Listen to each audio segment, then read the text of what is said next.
when she did it, she gave it to him, and I got a call from him that next day, the regional manager, and it started there, and it took 4 years. He used to say, "Who's your target audience?" And I'd say, "Everybody."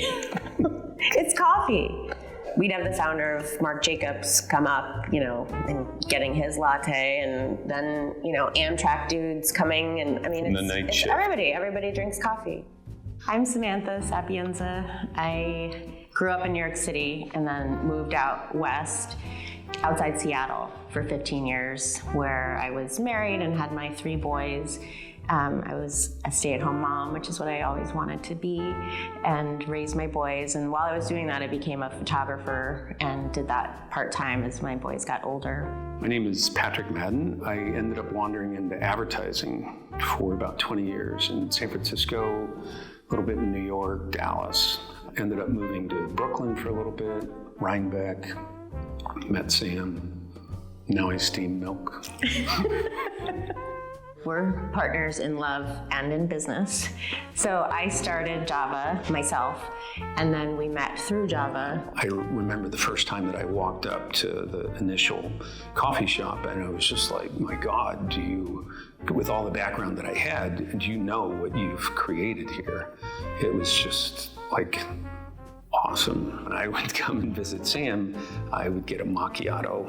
Every day. Every day. So much so that we called him Mr. Macchiato. It was a really good macchiato. Together now we've grown the company to where it is. All That Java, we opened in August of 2016 in Rhinebeck, New York. It's based on All That Jazz, the tune in the show Chicago. I'm the product of 2 jazz musicians, so jazz is a big part of my life, and I just always thought, All That Java.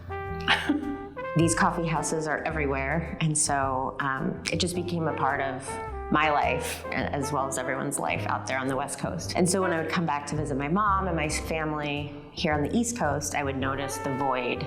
I would notice it more and more each time. There was Dunkin' Donuts in Hyde Park. That's all we had. Starbucks didn't even have a presence. We're talking like 20 years ago. So I thought, well, one day I'm gonna move back and I'm gonna open my own fleet of these coffee houses to be a household name on the East Coast. That's what I wanted to do. And so in 2016, the timing was right.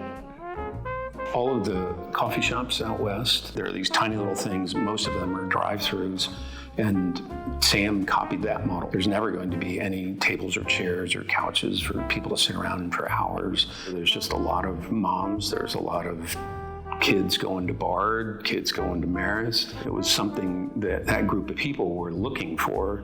There was a void, and Sam filled it. The spirit of the brand is about people on the go, people that are going to work, they're going to school, they're picking the kids up or whatever it might be. But that functional part of it becomes part of the energy of the brand too at the same time. One of the things in advertising that they always taught you is come up with your unique selling proposition, pray to the product and all that stuff. And I remember one of the first things Sam said to me was, "It's not about the coffee." And I was like, He's like, "You can't say that." That's not. No, I've already curated the coffee. I've picked the perfect blend. It's all set. It's ready to go. Now we can just take care of the customer and focus on that experience. That's the most important thing to us. I think that what Sam has done is create this idea of where the beans come from, the water, everything. It comes in this brand that is very modern, but at the same time very personable and very human. I never wanted to be a roaster. 15 years ago, I found this roaster outside Seattle where I was living. And they are unique in that they don't have any coffee shops themselves, so they just roast. And they have thousands of coffee shops around the world, and they service them and they help them get started. They help me pick my equipment, choose which blend of coffee I wanted, all the things. They're the experts. They roast the coffee every week, ship it to us, and then we can focus on the brand and the customers.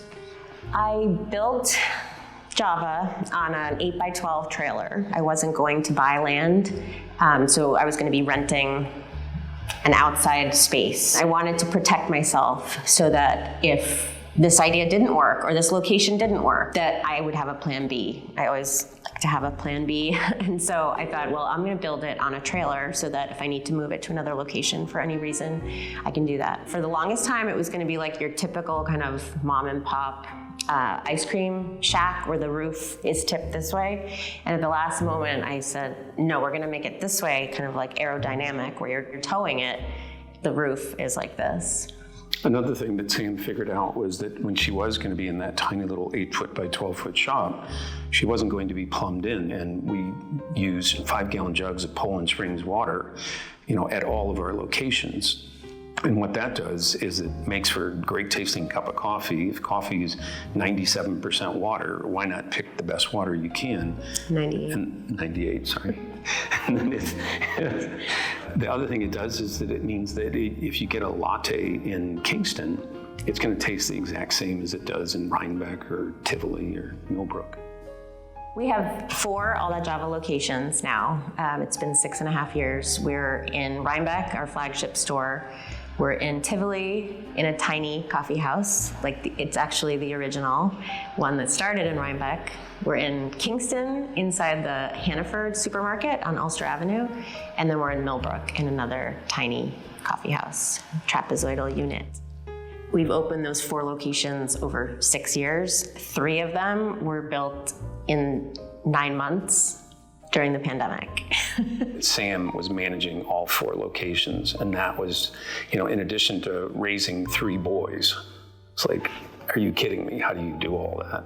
And then the partnership with Hannaford, that was another Sam idea. Every grocery store that you go into on the West Coast, and there's a coffee shop right there when you walk in the door. And so we went and pitched them in Scarborough, and they dug it. It's just a good fit between their brand and our brand. They're just, I think, a cut above.